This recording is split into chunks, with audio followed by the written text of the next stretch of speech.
In the heart of Africa, a legend was born. Her name was Nzinga Mbande. She was a queen, a warrior, a symbol of resistance. Nzinga's story is not just a tale from the past, it is a beacon of hope for the future. She fought for her people, she challenged the norms. Nzinga's spirit continues to inspire. She reminds us that the fight for freedom and equality is timeless. Nzinga Mbande was not born into an ordinary destiny. She was born to rule, she was born to fight, and in death she rose to become a goddess. Her story is a testament to the power of courage, the importance of resilience, and the triumph of the human spirit. She is a symbol of hope for the oppressed, and a reminder that even in the face of overwhelming odds, one person can make a difference. Nzinga Mbande was born into royalty in the kingdom of Ndongo, located in present-day Angola. From a young age, she witnessed the brutality of the slave trade. The Portuguese were encroaching on her land, seeking to expand their colonial empire. This ignited a fire in her heart. Nzinga was not your average princess. She was trained in diplomacy, military strategy, and the art of warfare. Her father, King Quilombo, recognized her potential. He included her in state affairs, preparing her for future leadership. Nzinga absorbed knowledge like a sponge. She mastered the art of negotiation and honed her combat skills. She was intelligent, charismatic, and a skilled strategist. Nzinga was deeply connected to her people and understood the importance of protecting her kingdom. Little did she know that her training would soon be put to the ultimate test.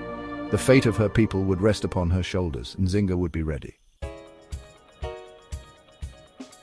The Portuguese governor, João Correia de Sousa, agreed to meet with Nzinga. He underestimated her. This was a calculated move on Nzinga's part. She knew that diplomacy was the first line of defense. The meeting took place in 1622. Nzinga arrived with a clear message.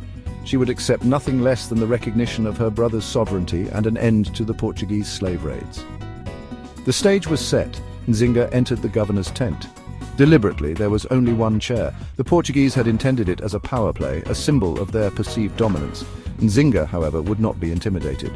With a gesture, she summoned one of her attendants, who knelt before her, becoming a human throne. This powerful act sent a message. Nzinga would not be subjugated. She met the governor as an equal. Section 4. The Art of War and Alliance. Diplomacy failed.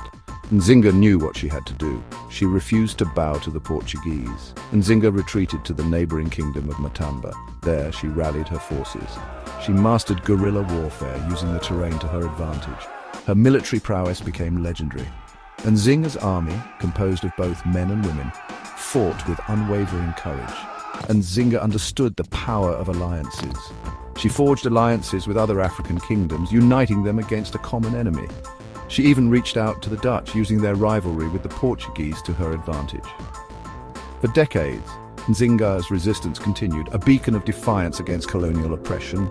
She never surrendered. Nzinga Mbande was more than a warrior. She was a strategist, a diplomat, and a visionary leader.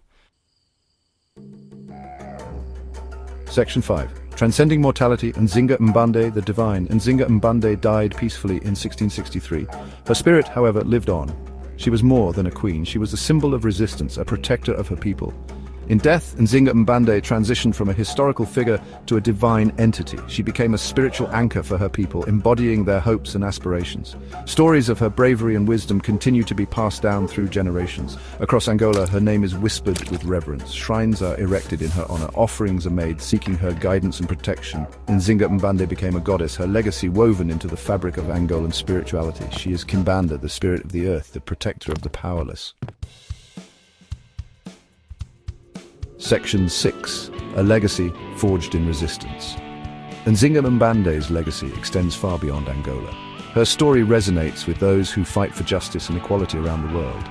She's an inspiration to women and girls, proving that leadership knows no gender. Nzinga's defiance against colonialism continues to inspire movements for self-determination and liberation. Her story is a reminder that true power lies not in oppression, but in the courage to resist. Nzinga Mbande's fight for her people's freedom is a testament to the indomitable spirit of Africa. Her legacy inspires us to challenge injustice, to fight for our beliefs, and to never surrender our dignity. Section 7. An enduring symbol of hope. Centuries after her reign, Nzinga Mbande remains an influential figure. Her story is a beacon of hope. She reminds us that it is possible to fight for what we believe in, even when faced with insurmountable odds.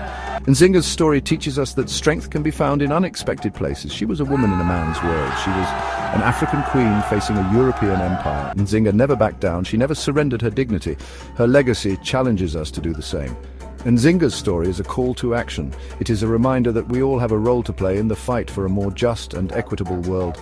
Let her story be a source of inspiration. Let it fuel our own battles for a better tomorrow. Let the spirit of Nzinga Mbande guide us.